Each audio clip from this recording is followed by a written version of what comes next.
시편 121편 1절에서 8절 말씀을 통해서 영원히 지켜주시는 하나님이라는 제목으로 함께 말씀을 나눠보고자 합니다. 사실 오늘의 본문 시편 121편을 읽다 보면은 생각나는 찬양 있지 않으세요? 어떤 찬양 있죠? 하나님은 너를 지키시는 자라는 찬양이 있죠. 이 찬양을 찾아보니까 이 찬양을 정성실이라는 분이 작곡을 했는데 선교단체에서 많은 활동을 하신 것 같아요. 그래서 이 말씀을 어떻게 묵상했느냐 보니까 다른 사람들도 이 찬양을 듣고 하나님의 위로와 격려를 느꼈으면 좋겠다라고 인터뷰를 했더라고요.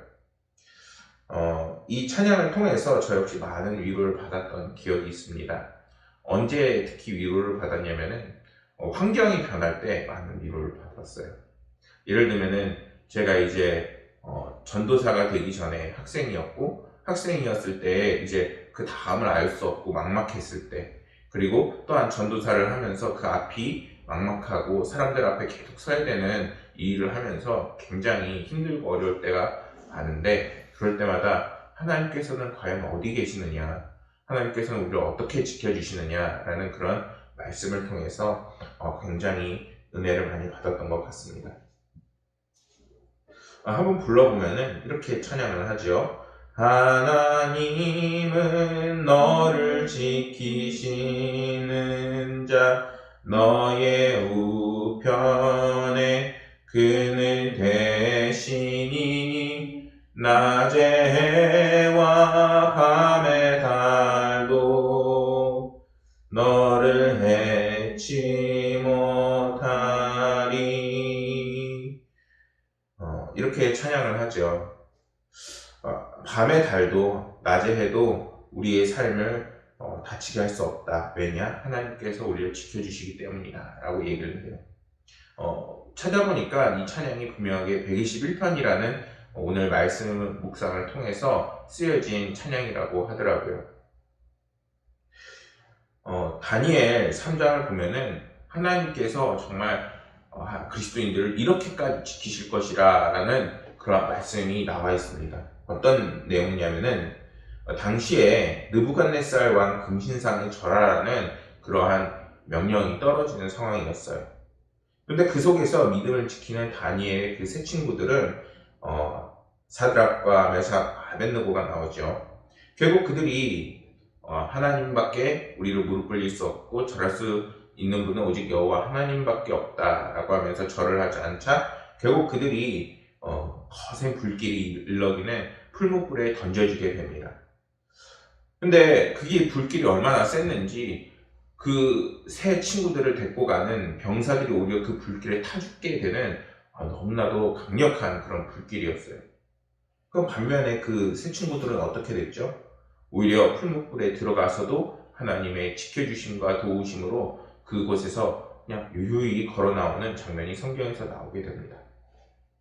이처럼 오늘 말씀에서 우리가 그리스도인으로 살아나갈 때 하나님께서는 고난을 만나고 어려움을 만나는 상황이지만 반드시 그리스도인들을 도우시고 함께 하시고 지켜주신다는 것을 끊임없이 우리에게 전하고 계십니다. 근데 중요한 것은 우리가 그러한 하나님의 말씀을 이 사드락과 메삭과 아벳느고처럼 믿고 그것을 지켜나가는 그러한 그리스도인의 삶을 끊임없이 살아나가야 한다는 것입니다. 그것과 같은 말씀이 오늘 시인의 이런 시편 121편에 나오고 있는 것입니다. 1절 말씀을 보면은 나의 도움이 어디서 올까? 라면서 질문을 하면서 스스로 질문하고 답을 해요. 스스로 생각해 보는 거예요. 과연 내 도움은 어디서 오지? 나는 어디서 이렇게 도움을 받을 수 있을까? 이렇게 생각을 하고 있는 것이죠. 사실 여러분들도 아마 삶을 살다가 세상이 팍팍하고 나에게는 뭔가 길이 열리지 않고 또는 내가 어떻게 살아가야 될지 모를 때 또는 과연 내가 잘 살아가고 있는지 궁금할 때 과연 나를 도와주시는 그런 분이 없는 건가 찾게 되게 되어 있어요. 근데 오늘 말씀에서 이 시인은 정확하게 그리고 빠르게 대답을 합니다. 바로 하나님이시라. 시인이 1절 말씀에서 스스로 묻고 질문하는 자신의 도움이 어디서 오는가는 이 세상의 모든 사람들이 인생 속에서 질문할 수밖에 없는 물음 중 하나입니다. 냉정하고 차갑기만 한 세상 속에서 우리가 기댈 수 있는 곳은 그 어느 곳도 분명히 없습니다. 우리가 이미 세상을 살아보면서 알 수 있듯이 세상에는 공짜가 없고 그리고 끊임없이 이기적인 우리들이 모여서 살아가는 거기 때문에 그 속에는 오직 약육강식의 세상밖에 없기 때문입니다. 우리 역시 살아가다 보면은 이러한 법칙을 지키면서 살아나가야 되는 것이 아닌가 라면서 점점 변하는 사람들도 많이 보게 됩니다. 근데 오히려 오늘 말씀에서 분명한 해답을 주시고 계십니다. 우리는 무엇을 바라보면서 살아가야 할까? 무엇이 우리를 도울 수 있겠는가? 우리의 인생은 오늘날 정교하게 만들어졌다고 하는 핸드폰 그리고 그 어떤 전자기기보다도 정교하게 만들어졌고 그것을 똑같이 만들어낼 수가 없습니다. 그렇게 오늘 성경에서는 121편 여호와 하나님 우리를 만드시고 이 세상을 만드신 하나님을 바라보면서 이 모든 어려움을 이기라 라고 분명하게 말씀하고 있는 것입니다. 이사야 40장 28절과 29절에 이러한 말씀이 있습니다. 너는 알지 못하느냐 듣지 못하였느냐 영원하신 하나님 여호와 땅끝까지 창조하신 이는 피곤하지 않으시며 곤비하지 않으시며 명철이 한이 없으시며 피곤한 자에게는 능력을 주시며 무능한 자에게는 힘을 더하시나니 라고 분명하게 말씀합니다. 이사야 선지자의 말처럼 우리의 진정한 도움의 원천이 오직 하나님밖에 없고 하나님을 의지할 때에 우리가 힘이 없고 능력이 없을 때에 다시 한번 일어날 수 있는 힘을 더해 주십니다. 하나님을 붙잡고 나아가는 성도가 되어 이제는 세상을 나아가야 하는 삶을 살아야 하는 것입니다. 우리는 우리를 지으시고 이 세상을 지으신 하나님께 우리의 삶의 모든 문제를 의뢰할 수 있어야 합니다. 근데 사람들은 이것이 사람들의 그 마음이나 생각이 연약하기 때문이라고 분명히 얘기합니다. 근데 시간이 지나고 믿음을 갖는 사람들에게 그 고백을 들어보면 결코 그런 것이 아니라는 거예요. 3절 말씀에서 성경은 여호와께서 너로 실족하지 않게 하시며 라고 말씀합니다. 여기서 실족하다는 말은 주석을 보면은 발을 잘못 디디다 라는 그 말에서 유래했다고 합니다. 성경에서 주로 멍에나 짐승의 목을 지탱하는 그 막대기라는 그 뜻에서 사용이 된 것인데 그렇다면 왜 이런 멍에를 메고 이렇게 비틀거리지 말라고 지어진 것에 그것을 메고서 이렇게 힘들어하면서 넘어지게 되는 것일까요? 그 이유에는 그 멍에에 맨다는 거에는 그 무게를 따라 차이를 있을 수 있지만 움직임에 많은 제약을 주고 그 멍에가 무거워지면은 이제는 그 멍에가 지탱할 수 없고 결국 동물이 쓰러지게 되는 것입니다. 그래서 성경에서 말하는 이러한 실족은 바로 우리가 이 세상을 살아가면서 우리가 짊어져야 하는 수많은 문제들, 무거운 문제들을 통해서 우리가 결국 비틀거리고 흔들리는 삶을 전하고 있는 것입니다. 그러나 하나님께서는 주님을 이 땅에 보내셔서 몸소 우리의 인간의 몸으로 살게 하시고 또한 그 고통과 진들을 체험하심으로 이제는 하늘에 승천하셔서 성령으로 우리의 아픔과 고통과 그리고 어려움들을 하나씩 만져나가십니다. 오늘날과 같이 코로나로 인해서 또는 경제적인 어려움으로 인해서 힘들고 어려워하는 우리들의 삶 속에서 어떻게 보면 당장 돈이 금나와라 뚝딱이나 뭐 그런 요술방망이처럼 나오지는 않지만 분명히 하나님 의지하고 나아가는 그 삶 속에 하나님께서는 지금과 다른 반드시 큰 변화를 우리에게 맛보게 하실 것입니다. 이에 대해 성경은 마태복음 11장 28절에 이렇게 말씀을 전합니다. 수고하고 무거운 짐진 자들아 다 내게로 오라 내가 너희를 쉬게 하리라. 그렇기 때문에 우리가 다른 어느 곳에서 탈출구를 찾고 다른 무언가를 찾아서 헤매는 것이 아니라 진정한 우리의 구원이 하나님께로부터 있다는 것을 알고 이제는 예배를 사랑하고 주님을 찾고 그리고 신앙의 삶을 지켜나가는 삶을 살아야 하는 것입니다. 세상에 아무리 강한 힘이 우리를 몰아치고 우리를 힘들게 할지라도 하나님께서는 우리의 든든한 버팀목이 되셔서 이제는 넘어지지 않고 쓰러지지 않게 우리의 힘들고 어려운 그 짐들을 함께 짊어져 주실 것입니다. 사랑하는 여러분, 오늘날 힘들고 어려운 여러분들의 모든 문제 속에서 기쁨과 은혜를 찾을 수 있는 것은 우리가 주님을 찾을 때 하나님께서 우리의 짐을 대신 짊어주시기 때문인 것입니다. 그렇기 때문에 우리가 더욱더 예수님을 찾고 그분이 주시는 은혜를 사모하길 간절히 소망합니다. 5절과 6절 말씀에서 성경은 여호와께서 내 오른쪽에 서서 그늘이 되시고 낮에 해가 너를 다치지 않게 하리라. 밤의 달도 너를 해치지 못할 것이다. 이렇게 분명하게 선포를 합니다. 오른손을 뜻하는 말인데 이것은 매우 강한 능력을 상징합니다. 주의 손에 의지하면서 이런 찬양들도 많이 있죠. 그리고 말씀에서 그늘은 그때 당시에 팔레스타인 열대 기후에서 그늘 안으로 들어가면은 시원함을 느꼈다고 합니다. 그 햇볕을 피할 수 있는 유일한 휴식처를 이제는 하나님께서 우리에게 주시면서 보호하시고 쉴만한 물가로 우리를 인도하신다는 것입니다. 낮의 해와 밤의 달은 낮의 위험 그리고 밤의 그 위험을 의미합니다. 당시 팔레스타인 지역의 사람들은 달의 태양의 뜨거운 열기로 인해 치명적인 열 화상이나 아니면 또는 열병을 걸릴 수가 있었죠.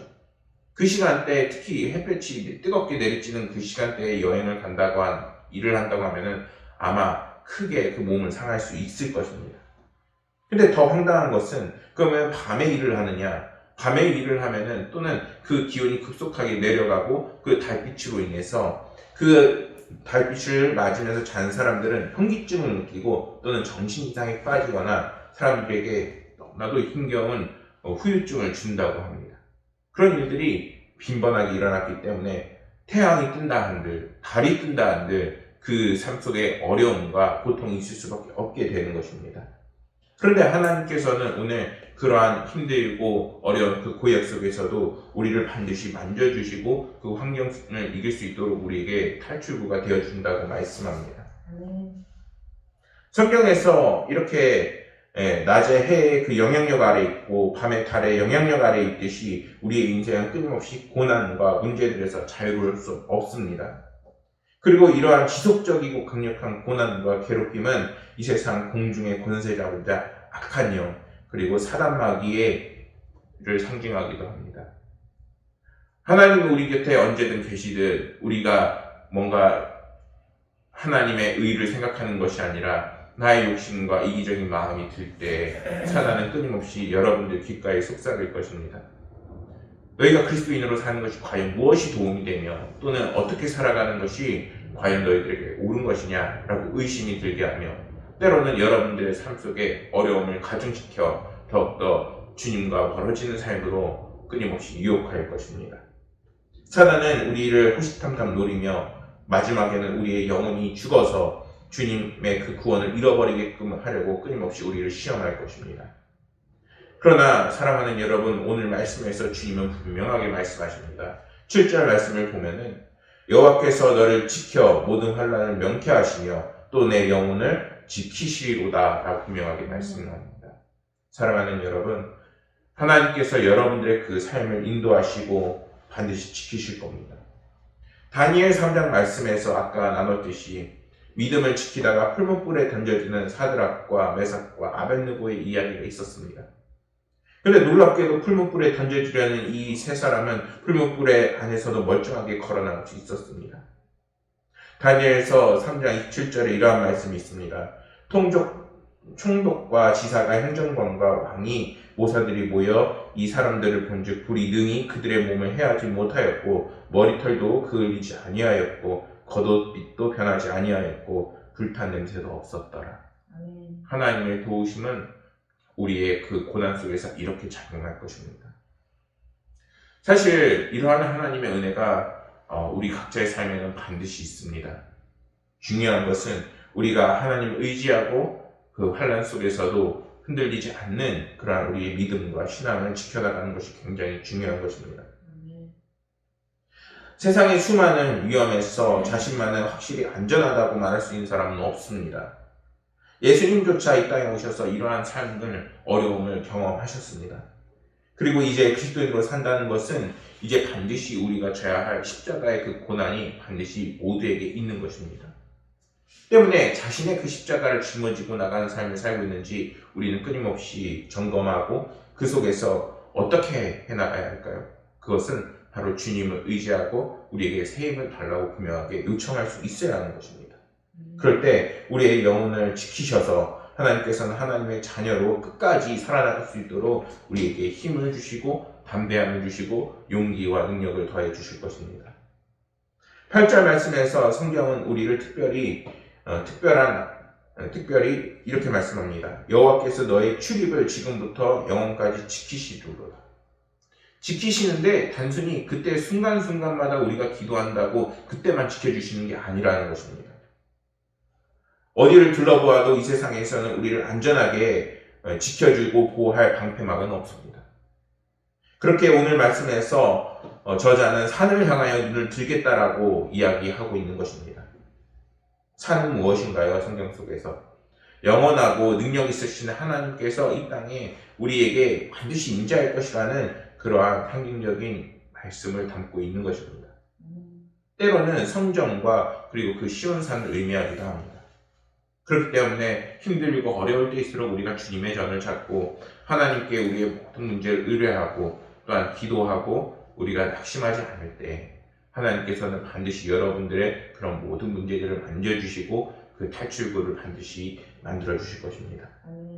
고단하고 험난한 그리고 광풍이 불어닥치는 이 세상 속에서 하나님을 바라보면 결코 우리를 비틀비틀 실족하게 하지 않는다는 것입니다. 해로움이나 환난에서 지켜주시는 하나님의 은혜를 경험하는 저희들이 되기를 간절히 소망합니다.